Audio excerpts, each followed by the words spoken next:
Good morning, everybody. This is Hadley Morrow. I'm Director of Engagement with Better Health Together. Thanks for joining us.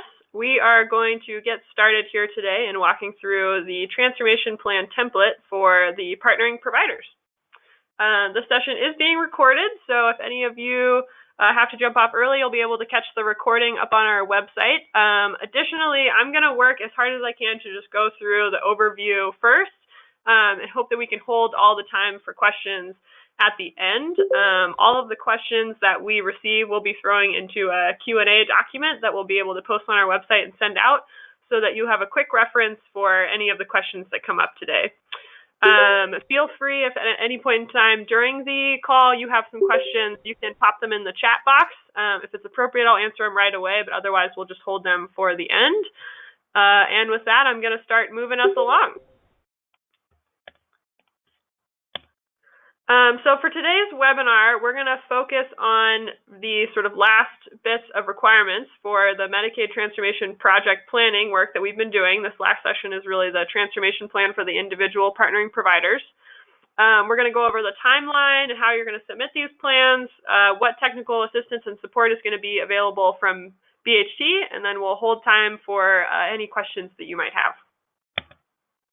So just as a reminder of where we've come from that's bringing us here today, all of the 9 ACHs across the state have been required to select projects that were given to us from a transformation toolkit that was developed by the state, the Healthcare Authority.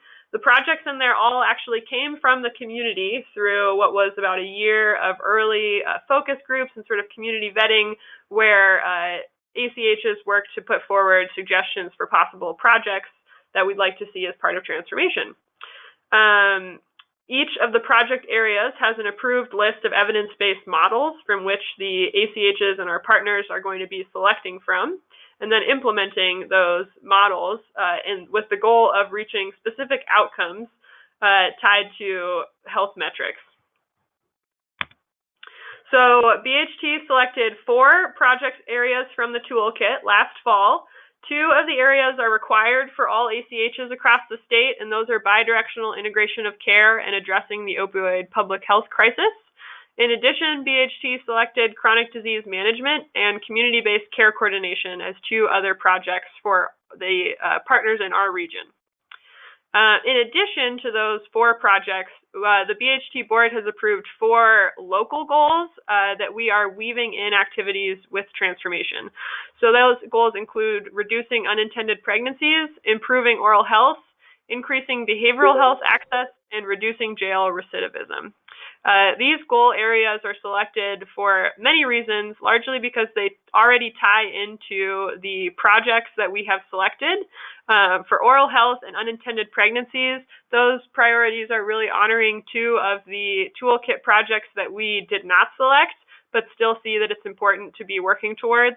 And increasing behavioral health access is an obvious tie to many of the project areas, and also just honors the critical need for more behavioral health services in our region. And then reducing jail recidivism is tied to our care coordination work, where we've been working with folks who are exiting out of jail in Ferry County and soon in Spokane County, and then hopefully with more as we open this up for partners to potentially take on a care coordination project. So talking about the money, BHT will be earning up to $61.7 million throughout the 5-year transformation project. So you'll remember some of the dollars we earn on a pay-for-reporting metric, which is basically whenever we submit our reports to the state. So we have an implementation plan that's due this October, as well as 2 semi-annual reports that are due in twice a year for the next 4 years. Every time we submit those reports and they are deemed acceptable, we will get a payment back. As we move into year 3, we will start to earn some of the dollars based on those pay-for-performance metrics. So we're actually going to be needing to show regional improvement on some of the metrics tied to our projects in order to continue earning dollars. This slide is just meant to quickly show sort of where the money is coming from and how it's divided across the 5-year opportunity. You'll see up on top, these are the funds specific to our financially integrated managed care incentive funds. So because the region voted to become a mid-adopter for financially integrated managed care, which means we're agreeing to transition in 2019 instead of the 2020 deadline.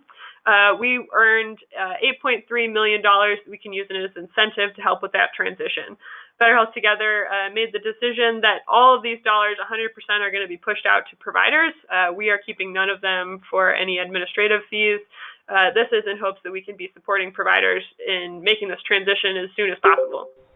The next little row here you see with the orange boxes is lays out the project funds. So as you can see, we earn the amounts that are in these boxes each year based off of those either pay for performance or pay for reporting milestones. And then down at the bottom, you can see how these different funds have been allocated so far. So right now, we have allocated 55% of all of the dollars we earn are going to the collaborative. 30% of the dollars we earn are going to regional infrastructure. So that's things like, care coordination and pathways technology, or regional infrastructure that might be related to, data, things that we can invest across the whole region that are going to help all of the partners across the region be more successful in meeting our goals. We also are holding 10% of all the dollars earned for a community resiliency fund, which I'll talk about on the next slide a little bit. And then BHT is holding 5% for our admin costs, and that's capped. We don't expect that we'll go higher than 5%. So just a quick update on those dollars so far, as you saw. So that 55% that's going to the collaboratives, so far that's been paid out through basically a pay-for-reporting system, where each of you all, the providers who have given us either MOUs, which said that you were committed to taking part in transformation, also laying out your whether and how many patients that you serve and the racial demographics of the patients that you served, tied to potentially a volume or an equity accelerator. And then we also paid out payouts for folks who completed the MTP assessments, and then who will be completing the implementation plans that are going to be due in August. That 30% of regional infrastructure so far we have looked at allocating for the pathways investments. So the board has approved an initial investment to support the sort of pathways startup work in each of our counties, as well as dollars for the collaborative lead organization. So in our rural counties, we have organizations who sort of have agreed to take on a lead agency role in coordinating their collaborative work. And in Spokane, we have the Collaborative Connection team, which has, I think, about 12 folks who are sort of serving in that coordinating leadership role. And we have allocated some dollars to those leadership groups to support the coordination of the collaborative work. Then you see that 10% to the Community Resiliency Fund. We have not made a decision to date on how those funds will be distributed or what will be the targeted investment for those funds, but we're working right now through a community process. For those of you who have either attended a technical council meeting or maybe listened into a board meeting recently, we've been doing some activities to try to generate some ideas for what those funds could be used for and how we could structure the fund. And we expect to be working towards a proposal to bring to the board in October so that we can begin distributing funds in early 2019. And then finally, there's still that 5% for Better Health Together admin. So then just talking specifically on FIMC funding, we have been pushing out those dollars to the folks who are contracted behavioral health providers with the BHO. So they were eligible to earn, if you were a BHO contracted Medicaid provider, you were eligible to earn up to $70K by committing to the FIMC transition, taking an assessment of your billing practices, and then participating in the planning and implementation plan for the transformation plans. Similarly, for tribal behavioral health providers, because they're not required to make this switch in the same way, but we want to support their efforts, there was also a $45K incentive for any of our tribal behavioral health providers who committed to the FIMC work. So when it comes to future funding decisions, right now we expect that we will be coming up with an allocation for years 2 through 5, either late this year or early 2019. We've really been waiting on input from both the assessments and the collaborative and provider plans before we make a decision on how we're going to allocate funds. We want to see from the assessments, first of all, where are there needs identified that we could be making investments that might help overcome some barriers. And then with the plans, we really want to see what you all are hoping and planning to do before we make decisions on how we want to fund it. I think it's important to remember that it's going to be a blend of a pay for reporting and pay for performance when it comes to providers. So we expect that we will have some pay for reporting where all of our partnering providers who are taking part in plans will be asked to submit some sort of regular report letting us know how progress is going. That's going to help us inform the biannual reports that we have to send to the healthcare authority. Also just helps us know that everyone's on track. And we also expect that we'll have some pay for performance metrics. So we're going to be looking at all of the different metrics that are related to the project toolkits and trying to whittle down to which metrics we'd want to really see movement on and offer an incentive payment for specific improvements on those project metrics. It's important to just note that providers should be building their financial plans with a view towards how they're going to weave together funding from multiple sources for all of these requirements. This is not an opportunity to pitch an idea. So this isn't a traditional grant funding where you might say, hi, we would like to do this project. We need to hire a care coordinator, and we're asking for $100,000 to hire a care coordinator. Really, we want to see you lay out how your comprehensive transformation strategy, how it's weaving together the many different activities within these 4 project areas and different priorities.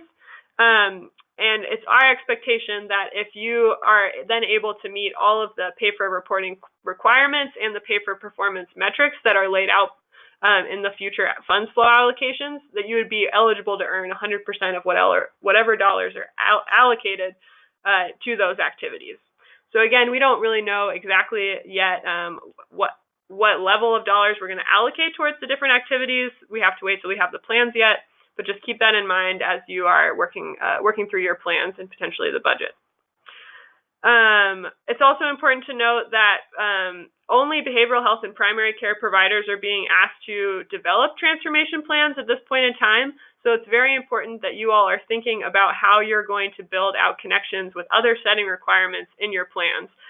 This could include social determinant partners. It may be primary care partnering with behavioral health and vice versa, but we are expecting to see some partnerships in your plans. It's really the intent of this opportunity that we are building out linkages from traditional healthcare partners to some of the many other folks who are needed to have a successful health system. And on vice versa, we really want to start seeing our social determinant of health partners thinking about how they're developing value propositions to really say what their value is in supporting these goals, how their services would support behavioral health and primary care providers in meeting goals for their patients. This slide is just meant to give you a quick snapshot of the collaborative so far. These numbers are as of 5/31, May 31st, so they might be slightly out of date, but they are generally accurate. As you can see, the county graphic shows how many Medicaid lives we have in each county. And then below you can see the number of partners identified for each collaborative and the number of settings. So partner is a unique organization, whereas setting is could be behavioral health, could be primary care, oral health, key partners, any of those sort of service settings that we've identified. So the reason you see duplication is because you may have one partner. For example, the Native Project would be one partner, but because they offer both some behavioral health care services and some primary care services, they would be more than one setting. You can see right here very quickly that Spokane is obviously our largest collaborative. We have 50 unique partners in Spokane, where our next largest rural collaborative is Ponderay with about a dozen partners. So that's part of the reason you see a different governance structure. They're very different animals. All right, so with that, I'm just going to take a quick pause and see if there are any questions on sort of the general overview of where we are today and some of those funds flow comments. So I'm going to put everyone off mute to see if there's any questions before I dive into overviewing the plan itself.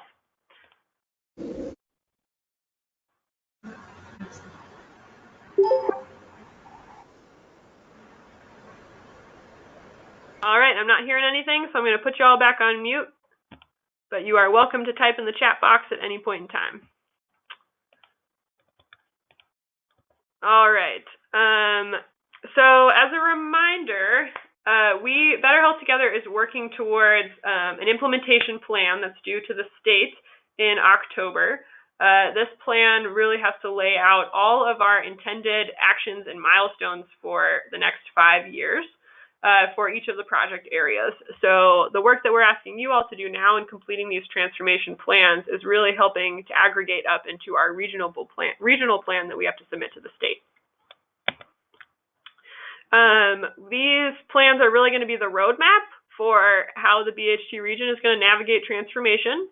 As most of you should know, we're just about finishing up our work on the collaborative transformation plans. So our first level of transformation plan happened at a county-wide level. Each of the collaboratives was asked to complete, in partnership with all of the different members, a collaborative transformation plan that really touches on the activities that need to be aligned across the many partners in a collaborative. So a lot of it has to do with sort of identifying early on what models folks want to take on, which partners are committed to which work, and sort of get a general framework for how the county wants to approach transformation. The reason that we did the collaborative transformation plan first is so that all of the individual partnering providers have a framework that they can sort of fit into to make sure that their work is happening in alignment with the other partners in their county, which these collaboratives were really viewing as sort of the natural network of care.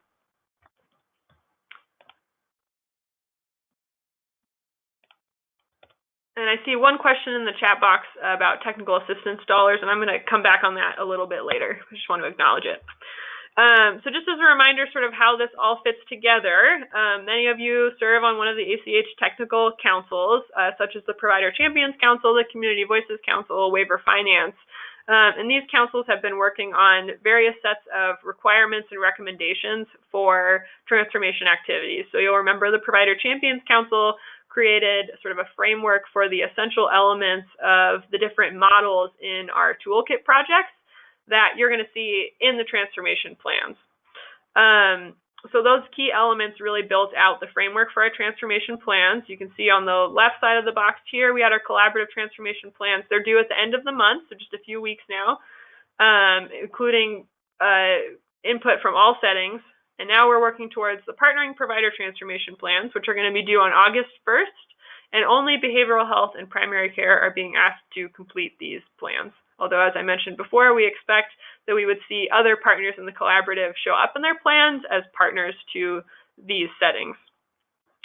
And then we'll be working to compile all of this into BHT's regional implementation plan that's due on October 1st. So talking about the partnering provider transformation plans, I'm going to start just by going over the plan very generally. And then at the end of this, I can open up the Word document and we can run through more specifically if folks have any specific questions on certain areas. Again, I have to say it one more time. Only partnering providers who are in primary care or behavioral health settings are being asked to take these plans. So if you are not in a primary care or behavioral health settings, you do not have to worry about completing the transformation plan. And if you are participating in more than one collaborative, you will need to submit a plan for each collaborative. So if you are, say, rural, well, that's actually not a great example because rural resources is not doing primary care. But if you are Providence, for example, who has, you have health systems both in Spokane County and you also have clinics up in Stevens County, we would need to see a plan both for Stevens County Collaborative and for the Spokane County Collaborative. However, if you are a clinic that offers both behavioral health and primary care, so technically you are two settings, you can do that in just one plan. So the first page of the form is pretty straightforward. We're just going to ask for some general overview on your organization. You need to know, who's submitting the form, where you're located, and what collaborative you're submitting to. It's important to note this transformation plan contact name. We really want the contact here of the person who is responsible for submitting this plan. This is who we would reach out to if we had any issues receiving your plan, or we had any questions about whether or not it was complete once we received it. We're going to ask for just a quick description of your setting, so whether or not you are primary care or behavioral health or both. A quick description of your organization, your mission statement, and the geographic region that you serve. Again, this can just be very brief. So you'll see here, we're asking you to check the boxes for which of the projects you are submitting a transformation plan for. I want to note that we are hoping that all partners in behavioral health and primary care can submit a plan for all projects. If there is a reason that you do not see yourself being able to participate in one of these projects, please take a moment in this "If Other, Please Explain" to let us know why you are not selecting one of these projects. Down below, you see this transformation leadership and oversight section. Here, we are wanting you to identify a transformation manager. This is a person within your organization who needs to have decision-making authority, who's really going to be the one who's accountable for success on the transformation plan. So this person is going to definitely take a leadership role within your organization as in driving the transformation work, and also be the person who will largely be a point person for BHT. The reason it's important to have decision-making authority in this position is because this work is going to move very, very fast. A lot of it's going to happen in in-person meetings where, as many of you know, especially I think the folks who are in the Spokane Collaborative, which has been meeting very quickly, that we need the ability to make quick decisions as we're moving through this. So we want to see here that you've identified a decision maker to participate in this group who is prepared to dedicate their time to it. And we're hoping to see a quick bio with some relevant experience so we know who we're working with. Similarly, for quality improvement, we would love if you can write a quick summary of what capacity and resources you currently have for quality improvement work. This may be staff with expertise of quality improvement principles. This may be, additional resources or protocols that you already have for quality improvement. But being able to measure how our work is going and do course correction throughout transformation is going to be very important. So we'd like to see what quality improvement capacity you already have. This next section is asking for basically some summary statements on a few key elements of transformation. The first section is on health equity, and all of these sections below, we're really just looking for a paragraph or two summary in response to the prompt. So with health equity, health equity is going to be a fundamental piece of all of the work that we're doing in transformation, and in my view, ultimately what we are looking for is to use these transformation activities as a catalyst to move towards a state of health equity, where folks' health outcome is not determined by their background or lived experience, race, personal identity, or any of those other qualifiers that we would view as a health disparity. So we'd like to see here you sort of describe your overall strategy for health equity activities and how you're going to sort of ensure health equity within the work that you do. This might be, it could be included as just a value or a policy statement from your organization about how you value health equity. It may be some strategies for engaging patients with diverse backgrounds, possibly culturally competent care, trauma-informed care, outreach in multiple languages, or any sort of training that you might anticipate offering for your staff. So lots of options there. We just want to sort of see what you're thinking about how you can embed principles of health equity into transformation activities. For community-based care coordination, we are asking you to write a quick description of your plans to address the community-based care coordination needs of your target populations within your transformation plan. It's very important that this section be aligned with the collaborative plan. We have not asked in the individual partnering provider transformation plan for a lot of information about community-based care coordination, because we really see it as a project that's going to have to be handled by the collaborative. It requires sort of a network approach where you have many different players who are working on how they can connect with each other as their patients navigate different services. So we want to see a little bit about how you think that you could address some care coordination needs for any of the clients that you would be serving. This anticipated challenges is really us specifically asking for where you see there might be challenges in what's referred to as Domain 1 needs. So Domain 1 is sort of one of the arms of Better Health Together's transformation activities that has to do with this foundational infrastructure.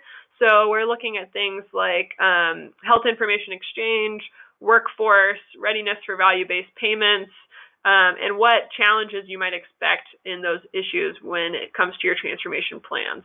So if in this section you could lay out just a few sentences or bullet points on where you think there are going to be challenges when it comes to sharing health information, when it comes to getting the right workforce to pull off the projects, or moving towards readiness for VBP. We'd like any challenges you can give us there. And remember, this is the more honest you can be, the more it helps us design a technical assistance package that's going to really meet all of your needs to make sure that we're successful. And then we have this section for other anticipated challenges. If anything else outside of those areas comes up that you'd like to let us know about. And then finally, use those responses to let us know what technical assistance needs you anticipate in your transformation plan. What resources do you think you might need help with? Are there specific trainings or support that you might request BHT help connect you with experts? Just let us know where you think that would be most helpful.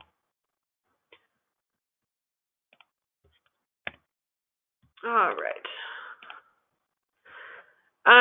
So here's some more sort of the summary statements. We'd like a statement on the collaborative framework. So as I said, we asked folks to complete the collaborative transformation plan first so that we could make sure all of the individual partnering provider plans fit into that framework. So we just like you to comment on how your individual plan fits in with the framework and priorities established by your collaborative. This is really a check for alignment. There's going to be a question about a budget narrative. We will go in a little later to talk about the actual budget template, but we would like you to give a quick summary of your budget and what you've asked for in the budget. I'm going to talk a little bit more about that later when we actually have the budget template up. We have a quick question on if you're intending to participate in an accountable care organization, and if so, how this aligns with your transformation plans. We know that there are a lot of hospitals in the area that are thinking about moving to an ACO if they aren't already a part of one. So we just want to know how that plays in with your transformation efforts. And finally, we are looking for a statement on your linkages with the emergency department.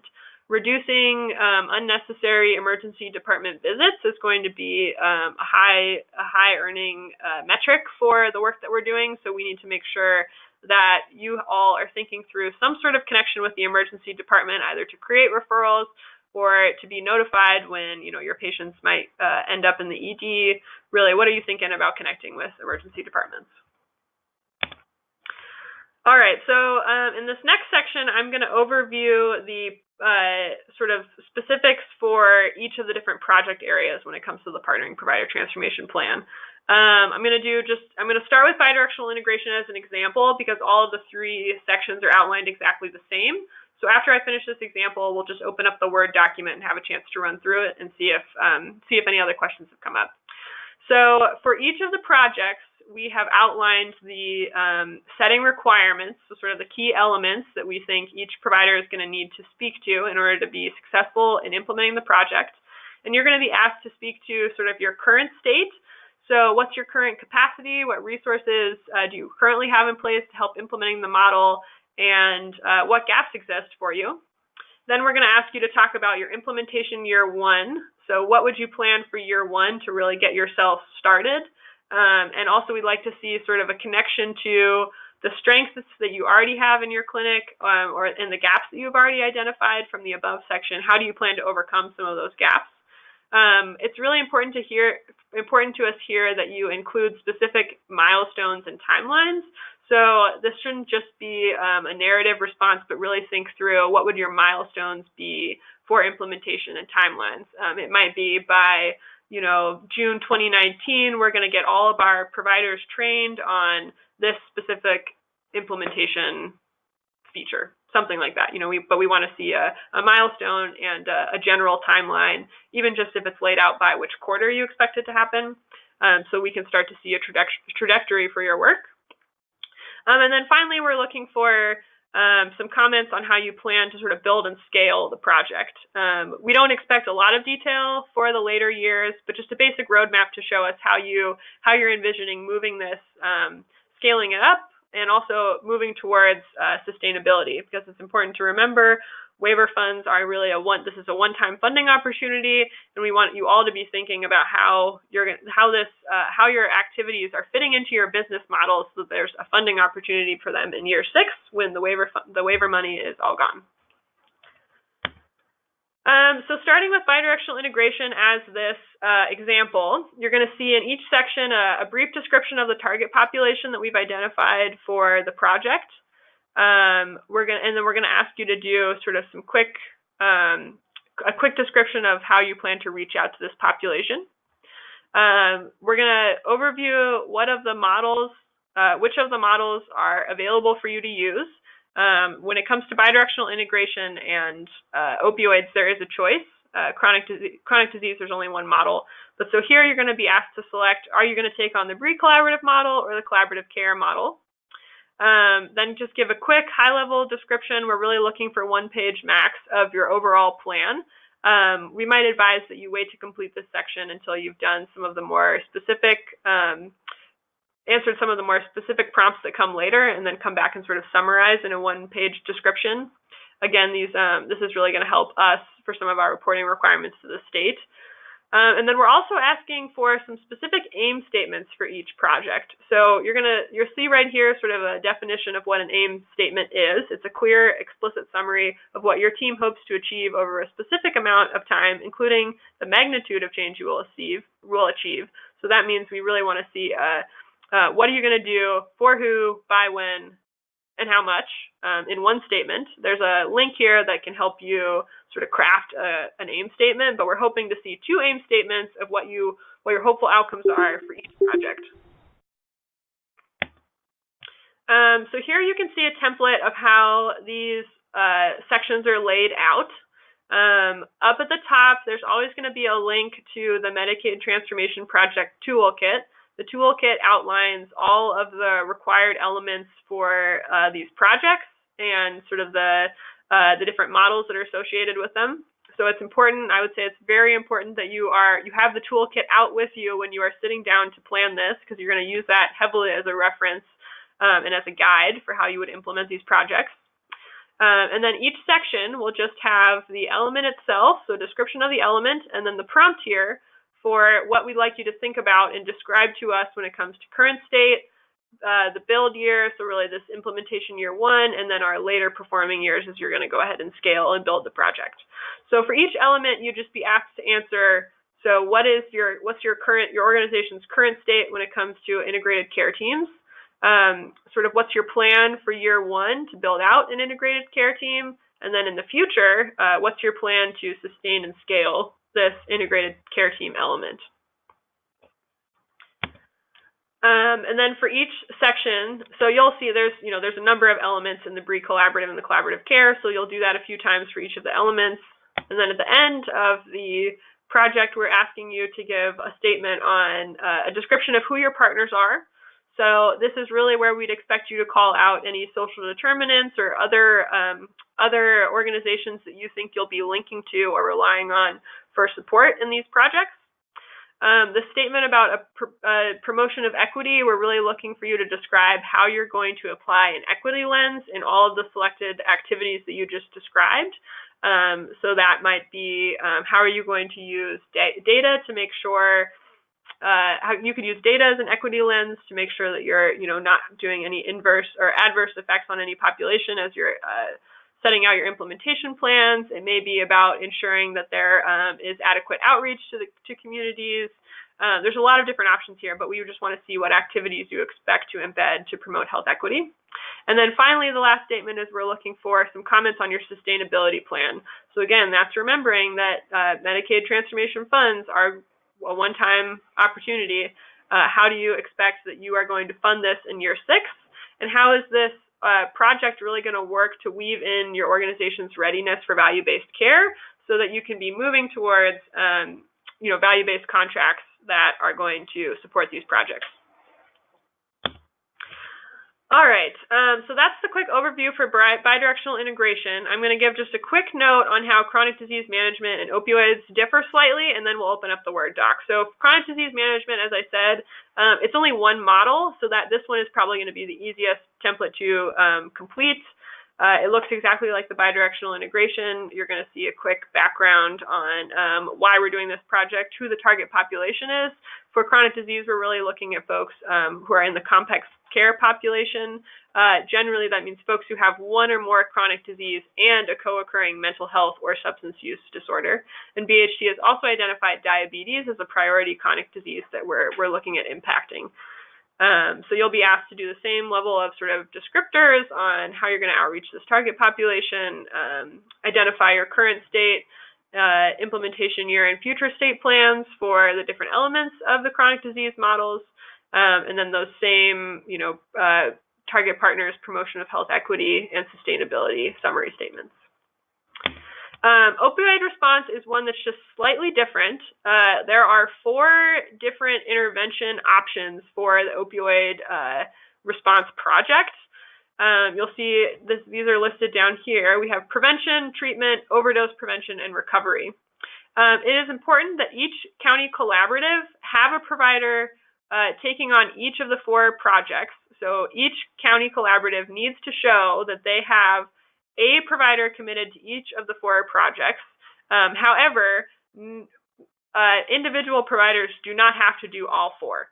So for all of you, you can choose which of these projects you would like to take on. It makes the most sense for you, but BHT is going to have to make sure that at a collaborative level across all county, at least one person is identified for all 4 of these areas. So at the beginning of this section, you're going to just check the box of which sections you're going to be filling out. And then when it comes to the actual framework, just to make sure that we're really clear, there is going to be a section where you're asked again, if you're not taking on that project, to click a box that says, I am not taking on this activity, just so we know that you didn't accidentally sort of miss a section. So then the last section, sorry, one more section before we jump into the Word document. This is for primary care providers only, and it has to do with our ACH regional priority areas. So the Provider Champions Council recommended a set of activities in alignment with our goals of reducing unintended pregnancies and improving oral health access that have to do with long-acting reversible contraceptive and applying a fluoride varnish in a primary care setting.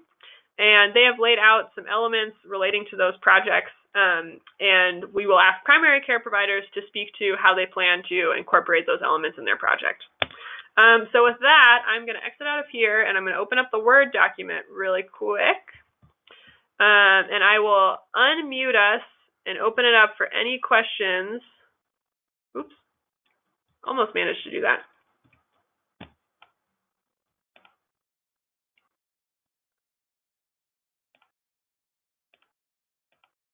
All right, so you are all off mute. So if anybody has specific questions about the Partnering Provider Transformation Plan template, it's up now, and I'm happy to walk through it and go to specific areas.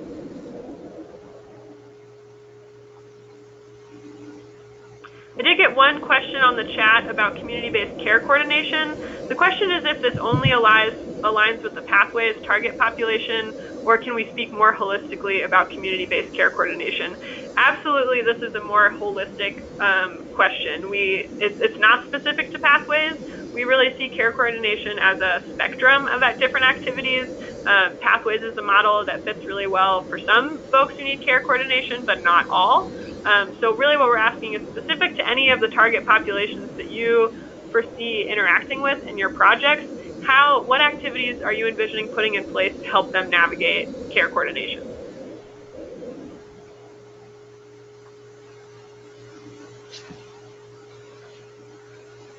I also got a question about technical assistance dollars. And to my knowledge to date, we have not specifically allocated any technical assistance dollars because we were waiting on the responses from our assessments to really figure out, make an informed decision about where it would be smart to make some investments in technical assistance. So I believe that we don't know exactly at how much we'll be paying out for technical assistance until we have more of a sort of package put together based off of folks' responses.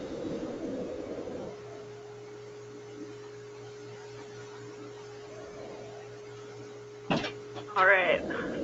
Any questions that folks want to ask on the template?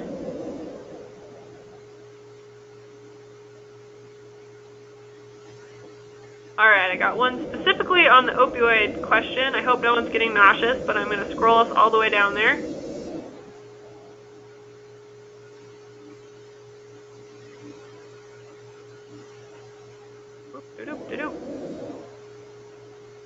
So the question is, do we have to have a plan for each bullet in the element, or can we only do one bullet? Just going to get us to an example. So for each element, it is our hope that you would respond to each of the 4 bullets. So here, I have the key elements of opioid prevention. Element 1 is promote use of best practice among healthcare providers for prescribing opioid for acute and chronic pain. You can see there are 4 different elements here, and we would hope that in your response you are speaking to all 4 of the elements. Even if it's to say we currently, don't have any, like we don't have this currently, or we don't have a plan yet, just speak to honestly whatever it is that you can interact with for each of the 4 bullets.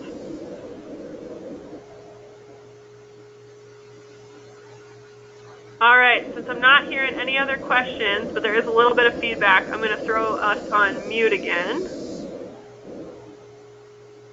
But feel free to keep using the chat.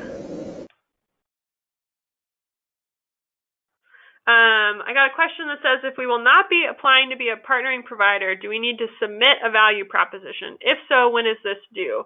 No, this is not something that we really seeing being submit, although I'll say internally at BHT, we're talking through if there may be a more formalized process, or if we want to offer some sort of training to support some of the social determinants organizations in really coming up with their value proposition. So I would say just stay tuned, because we'd like to put a little more info out about that. But mostly that's sort of a framing comment that I think in the way that the health system is moving, it would be valuable for all of the social determinants organizations to be thinking about really how they could pitch their services as of value to funders. So not just to potentially healthcare partners, but also healthcare payers.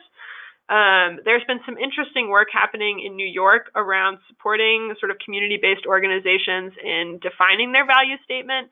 And I've been in talks with some of the folks over there who have been leading trainings like that, and we're in conversations right now to see if we can do some more, get some sort of on-the-ground support here in Spokane to do some trainings on writing a value proposition. But again, it's just a little early. I don't know exactly what the details are going to be. I know that in Spokane County, there's hope that later this summer at one of the collaborative meetings that some of the social determinants organizations could be available to actually sort of share their early thinking on a value proposition, so that as providers are writing their plans, they can be thinking about that. So again, we don't have a formalized process right now, but I would just be encouraging all of you in your own work to be starting to think about what that value proposition might look like for you, and maybe what partners of behavioral health and primary care you might be thinking about reaching out to sort of define your value statement. Okay, and with that, I'm going to quickly switch over to the budget template. I want to make sure everyone has a chance to get eyes on this. I'm not going to go into extreme detail on the budget template, because we have another webinar scheduled for, I believe, July 15th that's really meant to focus a deep dive on the budget. our hope is that this webinar can kind of get you started outlining and writing some thoughts down for the, the content of your transformation plan, and then we'll do a deep dive on the budget, a month from now. But I'll give you just a quick overview of sort of how this template is laid out and what we're looking for. You can see here on the instructions tab, the template is pre-populated, and we've got a couple references for you to proof calculations. Right now we have examples filled out in the template, so it's totally okay to override those numbers, delete them, and put in your own numbers. We just have them all filled out there so you can really see how this is meant to look when it's full. Anything that's a formula is highlighted in a blue cell, so be watchful of blue cells, because if you change those, it might mess with our formulas. Feel free to insert rows as much as you need, but again, we just really be mindful of those formulas and make sure you're checking that everything still lines up. And if I haven't said it enough, please make sure you check those formulas prior to submission, because I just would hate for us to have a bunch of lag in getting feedback to you because we couldn't get all the rows and everything to add up right. So this first page, again, this is all just filled out with sort of random examples so you can see how it looks. This is going to be a budget summary. So we're going to ask you up here to really do some check boxes for which projects you have selected. This should match with the transformation template that you filled out. And then who is your contact person that we should contact if we have questions about the budget that's been submitted. Here below, you'll see I mentioned earlier that we're going to require a little bit of narrative. So we'd like you to summarize in this box here a summary of any in-kind resources and activities that your organization can bring to supporting the project plan. So if there's anything within your organization that you expect you will be able to offer in kind, please describe that here. In addition, if you have any other partners or other organizations you are working with who you expect to tap for in-kind support, let us know.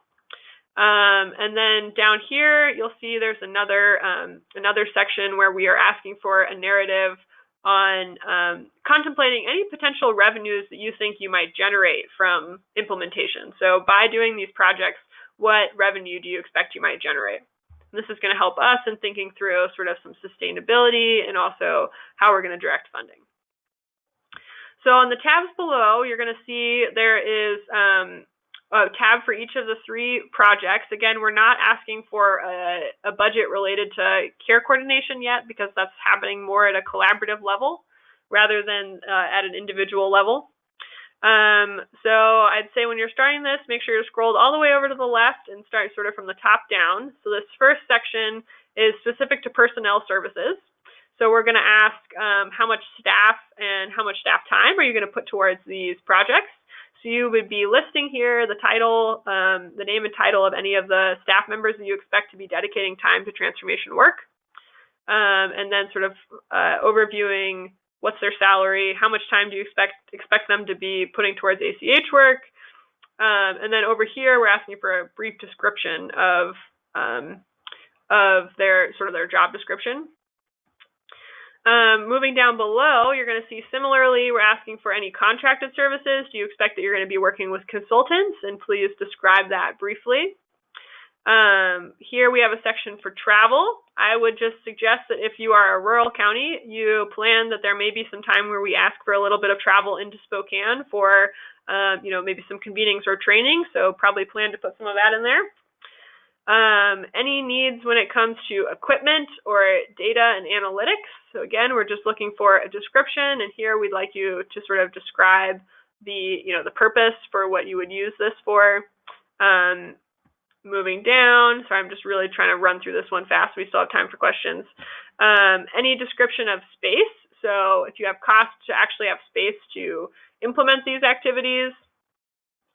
And then these ones down below really are more specific to the actual implementation activities. So what's your estimated cost for things like convening meetings to plan this work, offering trainings to your staff on the new models or new activities, materials that might be needed for patient or provider education, general communications, time for monitoring or reporting. And then down below, you'll see the sort of other for whatever other activities might come up. So, you'll see on the left side here, we're really just looking for some quick quick sort of examples of what you expect to be, what resources you expect to be needing for transformation and how much you think it's going to cost. As you scroll over to the right for each of those sections, you're going to see all the different elements that are laid out from the project. So because we're on bidirectional integration, you'll see right here, these are the elements from the BRE collaborative model. Scrolling over, we have the other section with the elements from the collaborative care model. And so for these activities below, the ones that are not associated with personnel, but really specific implementation activities, we would like you to describe where whatever you're describing over on the left is associated with a specific element of the projects. So as an example, you might see space. You could put, when it came down here below, there's a section for space to actually have cost. You might include here that some of the space would be used to host integrated care team meetings. So sort of speak to what do you actually think how are these activities directly associated with the elements. It's the exact same format for chronic disease and opioids. Again, with opioids, because there's some optional elements you'll only want to be filling out related to the elements that you are taking on. So please note we have a couple different sections here. And then everything that you fill out will automatically be, should automatically be populated into this budget template here.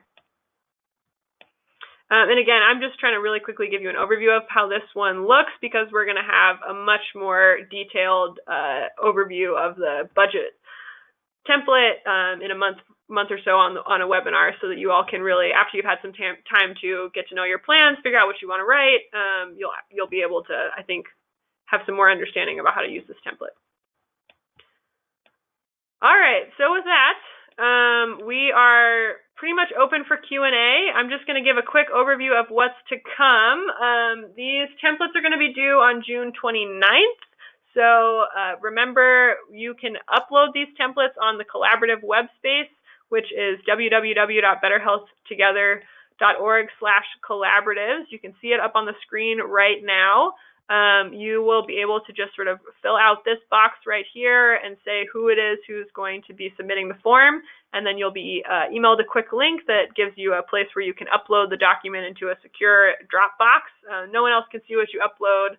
This just helps us. It's much easier for us if you can upload it this way so that we don't have to fear that anything got lost in somebody's emails. But if you do have any technical difficulties, please just feel free to reach out to staff, and we're happy to troubleshoot with you. I want to make sure you all know about this website and hopefully are using it. This is sort of a private space for anybody who's a member of the collaboratives. This website is not visible from our front page, so you won't be able to find it by navigating through the website. You actually have to type in betterhealthtogether.org/collaborative, so I might recommend you bookmark this. But here you'll see resources. Anything that we ever send you in a MailChimp is linked here, so you can see the Partnering Provider Transformation Plan. You could download by clicking this link. The budget template you could download by clicking this. Once this webinar gets all finished up, we will be uploading it right here, so you'll be able to watch this again if you need another walkthrough. Additionally, we have a number of more webinars coming up to support you all as you're filling out your plans. So we will have webinars upcoming on each of the 4 project areas, really deep diving into the elements that are required. So if you feel like you need more information on a project area, I highly recommend you watch all of these webinars. You can register for any of them just by clicking the links here. And what else? Otherwise, here up on the slide, we have a general timeline for what's to come. This is a more detailed description of the webinars that are upcoming and who will be attending. So I'm going to leave this one up on the slide just in case anyone wants to capture dates on those. But otherwise, I'm just going to open it up for Q&A now. So any questions, please feel free to share. I've got you all off mute. If I hear any feedback from someone, though, I might have to mute you. And the chat's open too if anybody has questions.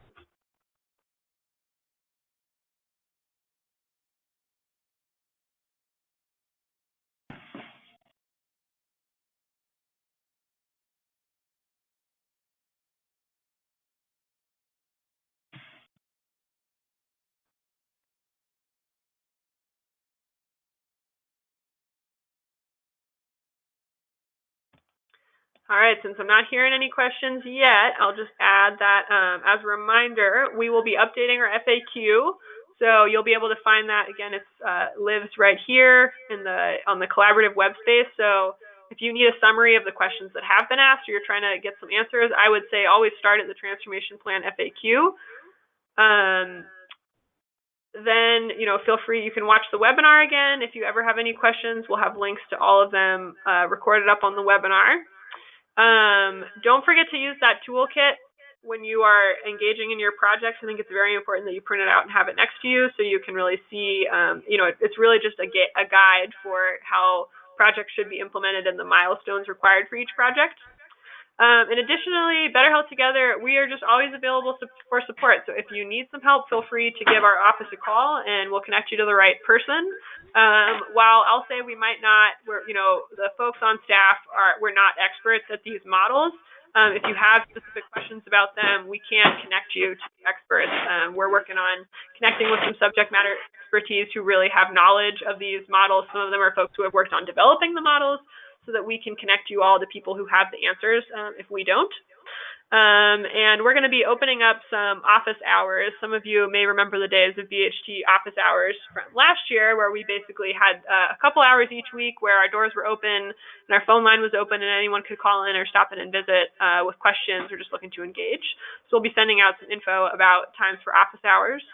But other than that, just please feel free to reach out whenever you need help or have some questions, and BHT is available. We've got about 5 more minutes, so I'm just going to shut up and see if any questions appear, and if not, I'll end this right at 11.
Alrighty, looks to me like we are not going to have any questions. Most of the folks have already gone offline or muted themselves, so with that, I'm going to go ahead and close up the call. Thanks all for joining, and good luck on your plans. Happy Friday.